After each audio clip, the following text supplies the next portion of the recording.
मित्रांनो, बाप्पा मोरया या विशेष कार्यक्रमात आपलं सगळ्यांचं स्वागत. गणपती बाप्पा मोरया. नमस्कार, मी विशाल परदेशी. मंडळी, गणेश उत्सव अवघ्या काही दिवसांवरती येऊन ठेपलेला प्रत्येकाला आपल्या बाप्पांच्या आगमनाची आतुरता लागलेली आहे. मुंबईसह संपूर्ण महाराष्ट्रात आपल्या लाडक्या बाप्पाच्या आगमनाची तयारी देखील घरोघरी सुरू झाली आहे. मंडळांमध्ये देखील ती सुरू आहे आणि त्यामुळे काय नेमक्या घडामोडी घडतात तेच आपण बाप्पा मोरयामध्ये जाणून घेणार आहोत.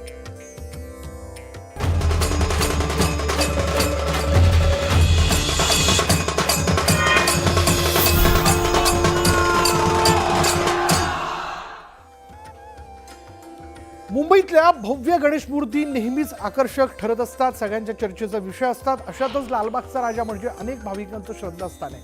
हीच राजाची मूर्ती कांबळी कुटुंब मागील 3 पिढ्यांपासून साकारते. लालबागच्या राजाची मूर्ती कशी साकार होते याबद्दल लालबागच्या राजाचे मूर्तिकार संतोष कांबळी यांनी माहिती दिली.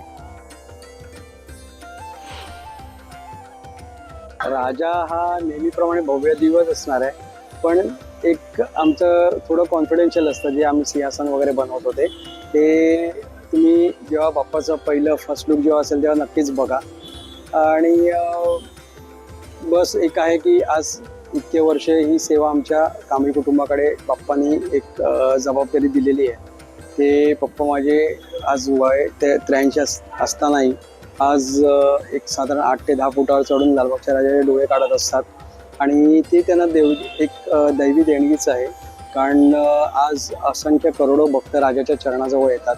चारी बाजूला 360 डिग्रीमध्ये सगळे भक्त असे उभे असतात आणि प्रत्येकाला असं वाटतं की लालबागचा राजा हा माझ्याकडे पाहतोय. हे पप्पांच्या आखणीचं एक वैशिष्ट्य आहे.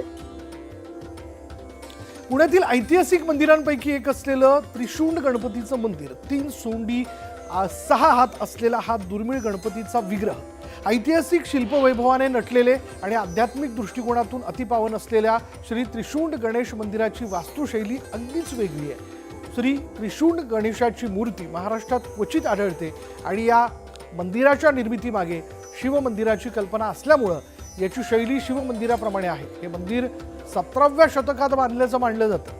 मंदिराच्या भिंतीवर कोरलेली शिल्प, योगिनी, राक्षस, नर्तक या आकृत्या या सगळ्यामुळे मंदिराला गूढ आणि दुर्मिळ असा ठसा लाभला.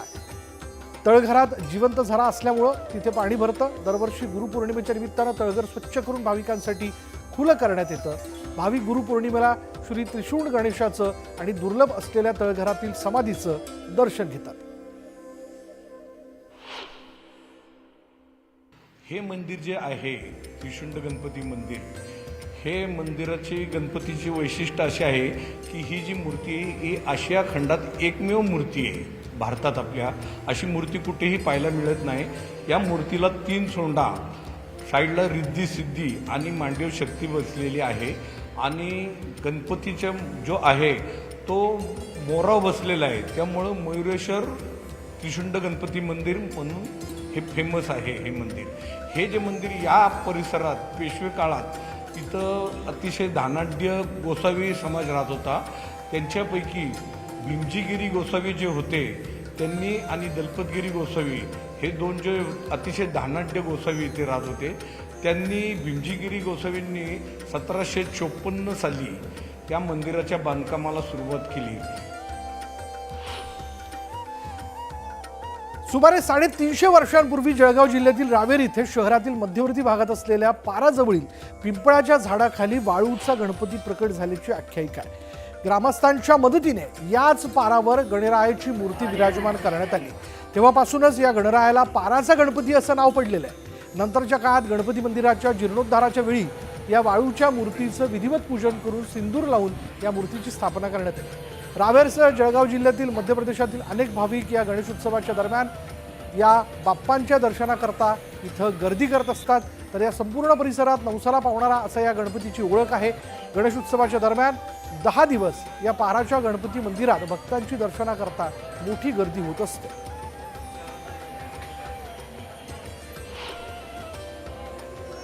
जळगाव जिल्ह्यातील रावेर शहरामध्ये मध्यभागी असलेलं हा गणपतीचं मंदिर आहे. या गणपतीची ओळख आहे पाराचा गणपती, अशी या मंदिराची ओळख आहे. आपण बघू शकतो हा पाराचा गणपती मंदिर आहे. हे 300 वर्ष पुरातन मंदिर आहे. या मंदिराचा वैशिष्ट्य असं आहे की हा मंदिर गणपतीचा जो मंदिर आहे या पिंपळाच्या झाडामध्ये मूळमध्ये हा गणपतीची एक आकृती अशी इथे जी आहे. या आकृती एक मुस्लिम समाजाने या ठिकाणी येऊन त्यांनी सांगितलं या मंदिराचं जे पिंपळाचं झाड आहे या पिंपळाच्या झाडामध्ये हुबहू गणपतीसारखं हे मूळ आहे. तर तेव्हापासून हे पारसा गणपती अशी ओळख झालेली आहे. आणि याच एक ब्राह्मणाला स्वप्नामध्ये येऊन गणपतीने सांगितलं होतं की काही अंतरावरती माझा वाढूसा गणपती आहे, म्हणून या झाडापासून काही अंतरावरती हा वाढूसा गणपती असा इथे निर्माण करण्यात आलेला आहे. यासाठी हे जे पारसा गणपती आहे हे गणपती जळगाव जिल्ह्यामध्ये खूप फेमस आहे. आणि यासाठी या ठिकाणी दरवर्षी भाविक गणपतीच्या दिवशी खूप मोठ्या प्रमाणात इथे जत्रा भरत असते. तुमचं मत न्यूज 18 लोकमत रावे. गणपती चिंतामणी गणपती आहे, सगळ्यांची चिंता पूर्ण करतो. हे मुंजाच्या झाडामधून निघाला आहे. सगळ्यांची चिंता सगळ्यांची आशा पुरी करतो. पूर्वीपासून आम्ही आलो आहे, त्यापासून आम्ही सेवा करत असतो. या मंदिराला आम्ही 2000ला सर्व जीर्णोद्धार केला या मंदिराचा. पहिले पण एक साधं एक पाराचा मंदिर म्हणून लोक इथे येऊन बसायचे. नंतर आम्ही त्याला म्हणजे जीर्णोद्धार केला या मंदिराचा. एक मोठा भंडाराही ठेवला आम्ही, गावातला मोठ्या प्रकारचा भंडाराही झाला इथे. या गणपतीची आख्यायिका अशी आहे की जे आपण जिथे त्यांच्याजवळ बोललो ते आपल्या मनातली इच्छा संपूर्ण पूर्ण होत असते. असं आमचे गणपतीचे मंदिर आहे.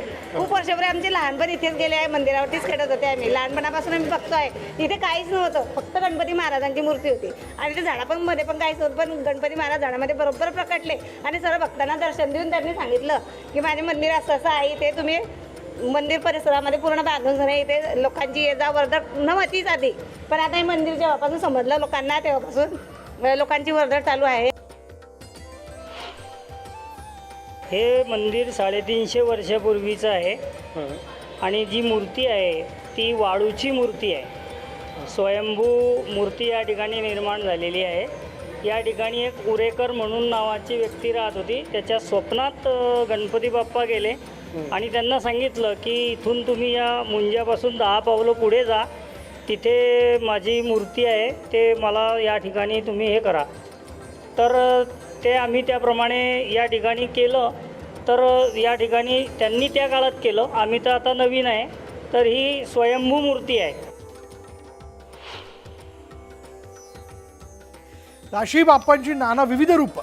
जाऊया कोकणात गणेश उत्सवाची वेध लागताच रत्नागिरी जिल्ह्यातील दापोलीत सणासुदीची लगबग सुरू झाली आहे. गणपती बाप्पाच्या आगमनासाठी पारंपरिक कलांची रंगत फुलवणारे कलाकार सज्ज झालेले आहेत. नमन, जाकडी, नृत्य, बाल्या नाचाचा सराव जोमात सुरू असून ढोल ताशांच्या गजरात वातावरण भक्तिमय झाले.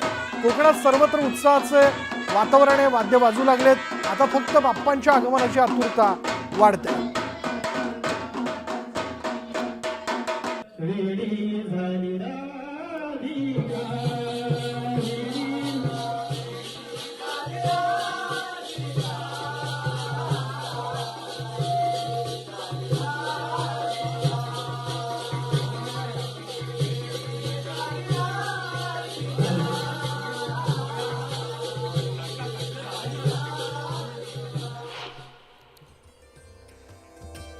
यानंतर बघूयात भक्तांच्या नवसाला पावणारा बाप्पा म्हणून जालना जिल्ह्यातील माळाच्या गणपतीची ख्याती आणि स्वतः रंगनाथ महाराज यांनी या गणरायाच्या मूर्तीची स्थापना केल्याची आख्यायिका. आज या मंदिराला 147 वर्ष पूर्ण झालेली असून मराठवाड्यासह विदर्भातूनही भाविक इथं दर्शनासाठी गर्दी करतात. जालना शहरापासून 10 ते 12 किलोमीटर अंतरावर बापू सिंदखेड राजा रोडवर माळाच्या गणपतीचं मंदिर आहे. माळावर असल्यानं या गणपतीचं नाव माळाचा गणपती असं पडलं. जालना जिल्ह्यात सुप्रसिद्ध असलेलं गणरायाचं स्वयंभू मंदिर आहे आणि शेगावहून पंढरपूरकडे वारी करत असताना गजानन महाराज यांनी रंगनाथ महाराजांना दृष्टांत दिला आणि त्यानंतर रंगनाथ महाराजांनी या ठिकाणी गणरायाची स्थापना केली. उजव्या सोंडेचा गणपती म्हणूनही पंचक्रोशीत माळाच्या गणपतीची ख्याती आहे आणि त्याचबरोबर नवसाला पावणारा गणपती असल्यानं मराठवाड्यासह विदर्भातूनही भाविक या ठिकाणी श्रींच्या अर्थात गणरायाच्या दर्शनासाठी येत असतात. जय श्री गणेश. मी सध्या आलो आहे माळाच्या गणपतींकडे. जालना जिल्ह्यातलं असं सुप्रसिद्ध देवालय असून जालना शहरापासून 10 ते 12 किलोमीटर अंतरावरती हे देवालय आहे. स्वतः रंगनाथ महाराज यांनी या देवालयाची स्थापना केल्याचा इतिहास आहे. चला तर मग आपण या मंदिराविषयी थोडी माहिती जाणून घेऊया आणि श्रींचे अर्थात गणरायाचं दर्शनही घेऊया. चला तर मग.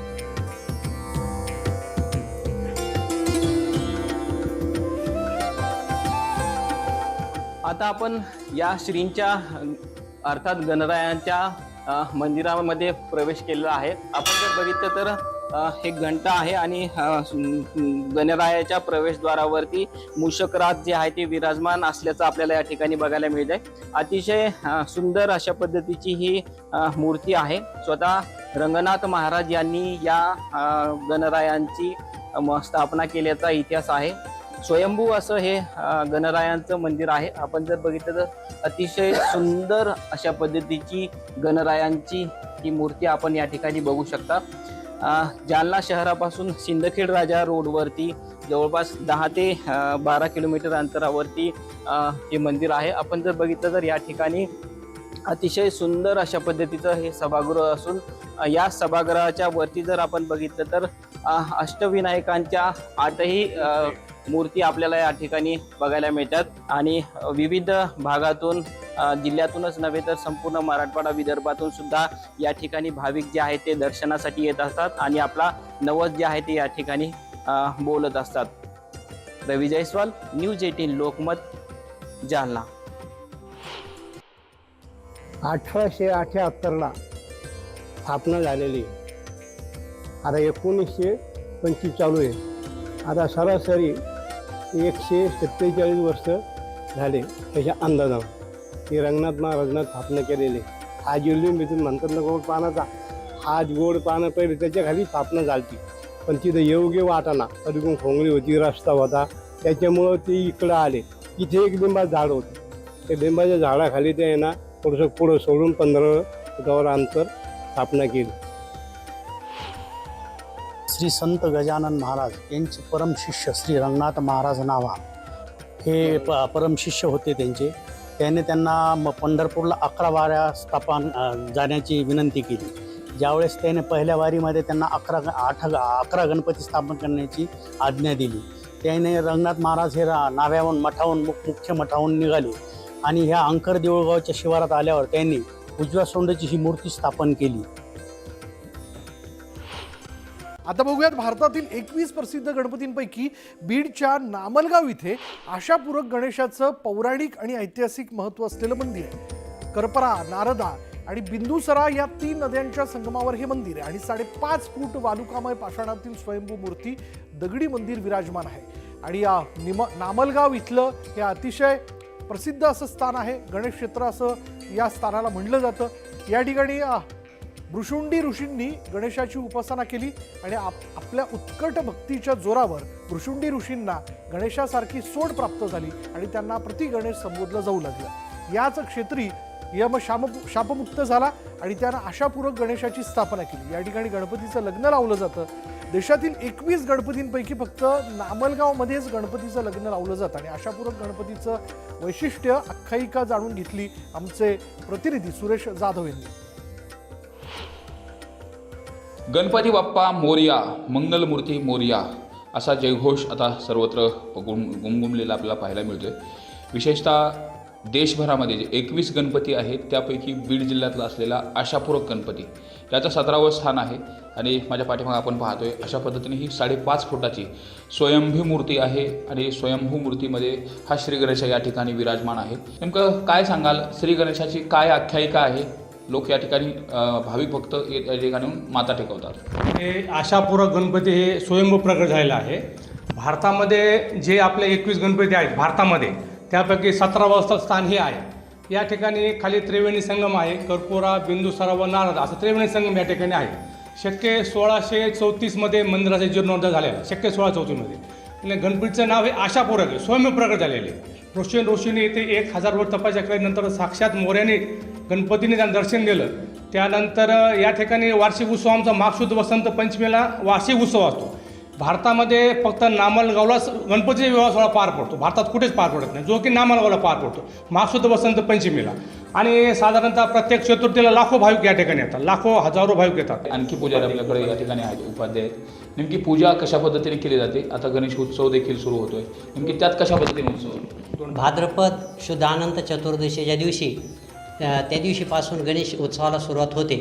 या नामल क्षेत्रामध्ये अमलाश्रम हा जो आहे ऋषीमुनींचा पूर्वीचा आश्रम आहे. यक्ष गंधर्व किन्नर या ठिकाणी राहिले. या ठिकाणी मुदगलांचा आश्रम आहे. मुदगलांनी भृषंडी नावाचे जे या ठिकाणी तपश्चर्या करून मानव रूपामध्ये त्यांना मोर्याची स्वरूप प्राप्ती झाली, स्वरूपता मिळाली त्यांना, असे ते भृषंडी मुनी आहेत.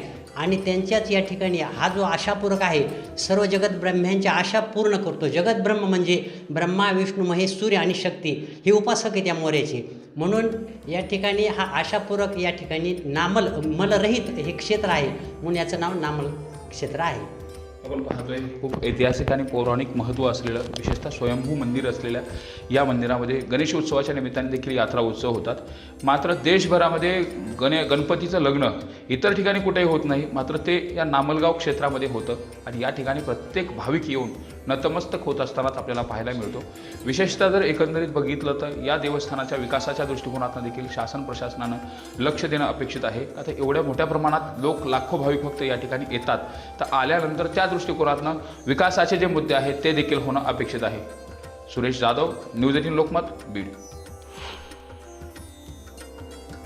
आता बघूयात जळगावच्या तरसोद, नशिराबाद, मुराळखेडा या तिन्ही गावांच्या सीमेलगत वसलेलं एक पुरातन आणि जागृत देवस्थान आजही श्रद्धाळूंच्या आस्थेचा केंद्रबिंदू ठरत आहे. 1962 साली या मंदिराची स्थापना झाल्याचा उल्लेख आढळतो बापू.